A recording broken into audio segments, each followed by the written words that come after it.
सुप्रभात बच्चों, आज हम पढ़ेंगे पाठ 10 शब्द विकार लिंग के अंतर्गत स्त्रीलिंग शब्दों की पहचान। स्त्रीलिंग शब्दों की पहचान भी हम ऐसे ही कुछ बिंदुओं का ध्यान रखकर कर सकते हैं। जैसे नदियों के नाम स्त्रीलिंग होते हैं। केवल कुछ ऐसी नदी हैं जैसे ब्रह्मपुत्र और सिंधु, ये दोनों पुल्लिंग में आती हैं। भारतीय तिथियों के नाम स्त्रीलिंग होते हैं जैसे प्रथमा, द्वितीया, तृतीया।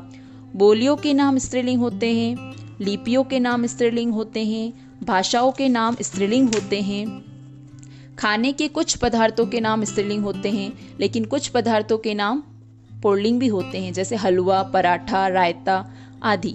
कुछ वस्त्रों के नाम पुल्लिंग होते हैं, कुछ मसालों के नाम स्त्रीलिंग होते हैं, कुछ आभूषणों के नाम स्त्रीलिंग होते हैं। इसी प्रकार जिनका अंतिम वर्ण आ हो, ई, बड़ी ई, ऊ और बड़ा ऊ हो, वे सभी स्त्रीलिंग होते हैं। इसी प्रकार जिन शब्दों के अंत में आहट, आवट, इया तथा ता, आई प्रत्यय जुड़े हो, वे भी स्त्रीलिंग होते हैं।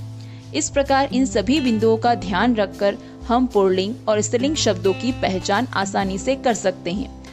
सभी पुल्लिंग शब्दों को हम स्त्रीलिंग में बदल सकते हैं, जैसे कि शिष्य, शिष्या, बकरा, बकरी, मोर, मोरनी, लोटा, लुटिया, नायक, नायिका। लेकिन कुछ शब्द ऐसे भी होते हैं जो हमेशा पुल्लिंग में ही होते हैं और कुछ शब्द ऐसे होते हैं जो हमेशा स्त्रीलिंग में होते हैं। ऐसे शब्दों को पुल्लिंग से स्त्रीलिंग में बदलने के लिए मादा शब्द का प्रयोग किया जाता है, और जो शब्द हमेशा नित्य स्त्रीलिंग होते हैं उन्हें पुल्लिंग में बदलने के लिए उनके आगे नर शब्द का प्रयोग किया जाता है। जैसे तोता नित्य पुल्लिंग शब्द है, उसे स्त्रीलिंग में बदलने के लिए उसमें लिखेंगे मादा तोता। इसी प्रकार भालू तो स्त्रीलिंग में लिखेंगे मादा भालू। चीता मादा चीता। इसी प्रकार जो शब्द हमेशा स्त्रीलिंग में रहते हैं उन्हें पुल्लिंग में बदलने के लिए नर शब्द का प्रयोग करते हैं। जैसे मछली तो नर मछली, कोयल नर कोयल, लोमड़ी नर लोमड़ी। इस प्रकार हम नित्य पुल्लिंग और नित्य स्त्रीलिंग शब्दों का लिंग परिवर्तन कर सकते हैं। लिंग पहचान की एक अत्यंत सरल विधि है।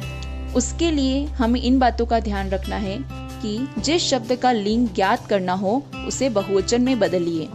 बहुवचन में बदल जाने पर यदि उस शब्द के अंत में ए और या आए तो वह स्त्रीलिंग होगा, और इसके अंत में ए या से भिन्न ध्वनि आए, मतलब उसके अलावा कुछ और शब्द आ रहा है तो वो पुल्लिंग होगा। जैसे साड़ी से बना साड़ियाँ, तो यहाँ अंत में या आ रहा है तो वो स्त्रीलिंग होगा।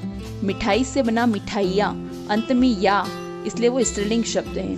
किताब से बना किताबें, अंत में ए आ रहा है तो वो स्त्रीलिंग है। इसी प्रकार दुकान से बना दुकानें, अंत में ए है इसलिए वो स्त्रीलिंग होगा। लेकिन कमरा से बना कमरे, अंत में ए है लेकिन चंद्र बिंदु वाला नहीं है, इसलिए वो बनेगा पुल्लिंग।